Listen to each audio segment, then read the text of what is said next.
after the atrocity that took place, the assault on our civil society that took place in September 2001, there was a ceremony at the National Cathedral, attended by the President, the leaders of Congress, and so on, where the sermon, the official sermon for the United States, was preached by the Reverend Billy Graham. Mr. Graham and his colleagues have been found many times to have published obscene and defamatory remarks about the Jewish people, and they never tire of drawing attention to the heresies and vileness of the Prophet Muhammad. And on this occasion, I think the Reverend went a little further. He said that all those who had died in those buildings had died and gone straight to heaven. By the way, I had no idea that many people in New York were in a state of grace round the clock, and wouldn't have credited it on empirical evidence, had gone straight to heaven, were there and were happy, and would not come back if they could. Now, what is this but the theology of bin Ladenism? It claims to know the way to paradise, it claims to know how to get there by violence, it claims to know what it's like there when you are there. This is an appalling piece of impudence. But it is bin Ladenism in every detail except that of the 72 virgins who would accompany every victim to his last reward. And that, some textual scholarship has asserted, is a misprint, and has long been a misprint, for grapes. It's not, it's for 72 bunches of grapes, but there may, by the way, also, there's a further Talmudic commentary on this, not very well known, which says that you may get 72 virgins, but they come with 72 mothers-in-law. Only the rabbis know this. I know one senator's wife who walked out of that disgusting ceremony, and as a consequence of that appalling speech. But it seems to me extraordinary that such a thing at such a time could be so easily and so readily accepted. We have an Attorney General who says that in these United States, according to his permission, we have no king but Jesus. This statement is already 2 words too long. We have no king in the United States, and that's all the Attorney General needs to know about it. The Pledge of Allegiance is also now 2 words too long.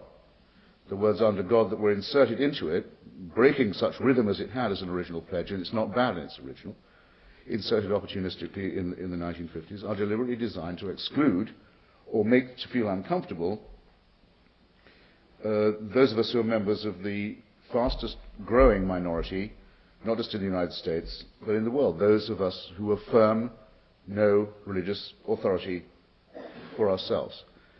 When the President meets in times of crisis, places are set for imams, for rabbis, for bishops, for preachers of the television and of every other stripe and kind. There's no heresy you can't be promulgating and not be invited to the White House to show pluralism, but there is no room, and there never has been any invitation to the secular humanist organizations of the United States, who are presumed to have nothing to say in this great crisis of holy war and jihad, and this in the country that distinguishes itself above all by being not just the first, but still the only nation in the world to be founded on written documents and promises of rights that are innate in humans, that are the reward or promise of nobody, and to have a constitution that specifically does not mention the word God.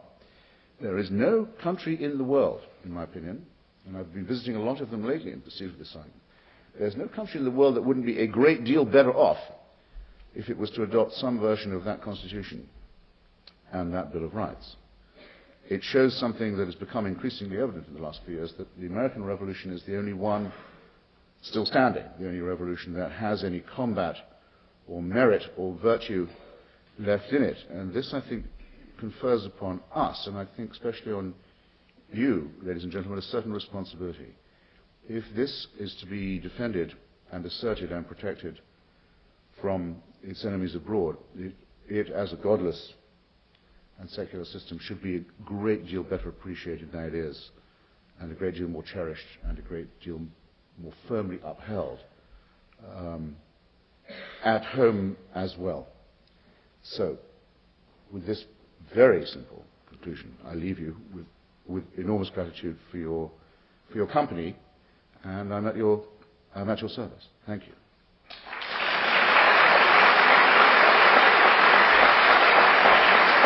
I'm going to give them a few minutes to talk to each other, and then we'll start having questions.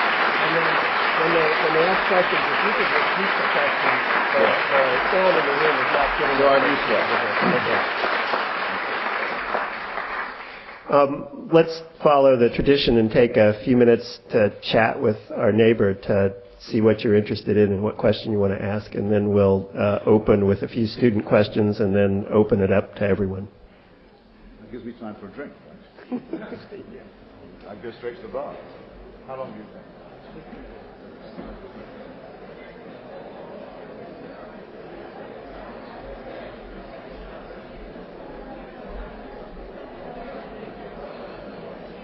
First question. Let's start with a student question.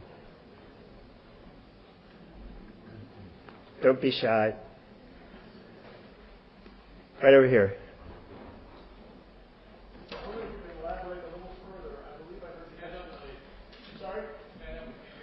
Well, I'll relay the question. I think the acoustics mandate that.